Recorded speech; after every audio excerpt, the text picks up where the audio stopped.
Hi everyone, I'm Miss Lee and welcome to my first video. I teach and I want to share one of my favorite read alouds with people and who I think it's best suited for. It's called Goldilocks and the Three Dinosaurs and it's by Mo Willems. And you know, it's a retelling of Goldilocks and the Three Bears. And it carries a lot of the same structure of the original fairy tale, but what I think is great about this is that it has a lot of subtle humor in it and just small jokes, visual jokes that I think end of first grade and beyond will best pick up on it and find it funny. I read it earlier this year to a group of first graders and it was kind of just like tumbleweeds, you know. Then I read it at the same day to a group of second graders and they just thought it was a riot and they were pointing things out and they were having a grand old time. Recently I read it to a first grade class and you know, the things that were missed the first time around, all of a sudden kids are pointing it out. They were also bringing their own background knowledge. There's one part where it says, there's a little,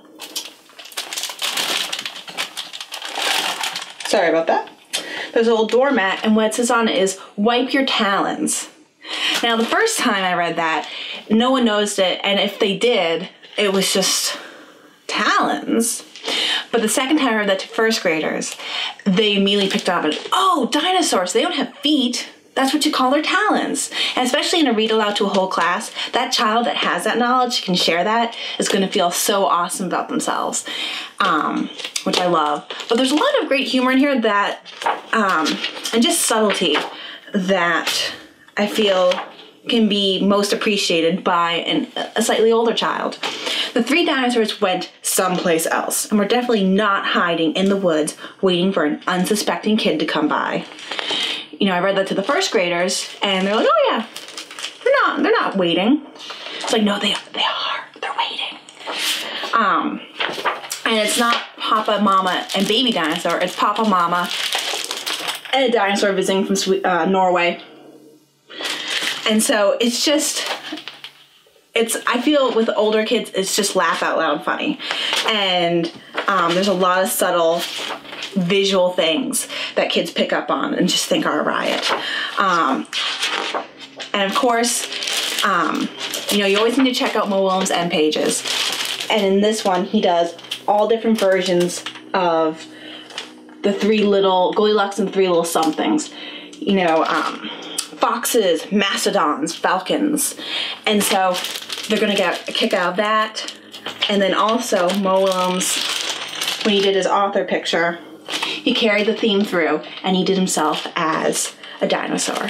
So I think sometimes we think that picture books are supposed to end at kindergarten, first grade, but they're really not. You know, this is an example of a great picture book that the content is so subtle and kind of nuanced in places that it's perfect for the older child. And that, you know, you get it from the library regularly or you have it in your home library, and as they grow, they're going to get more and more out of it. And I just think it's a book that is perfect also because we all love Mo Willems. We love all of his books. And it doesn't have to end. You know, he's making these books, Goldilocks and Three Dinosaurs, City Dog, Country Frog, which is perfect for all ages, but really has so much depth to it, especially in its illustrations. That I just think this is fabulous, and I think that, you know, especially when you read it to the right age group, it really is a home run. So if you read it to a younger child and it kind of was like, try it again when they're a little older, end of first grade, and I think it'll just become an instant favorite. So, you know, let me know what you think. Get it from your local library, share it with your kids. Thanks for joining me on my first episode, and I can't wait to share more of my favorite books with you.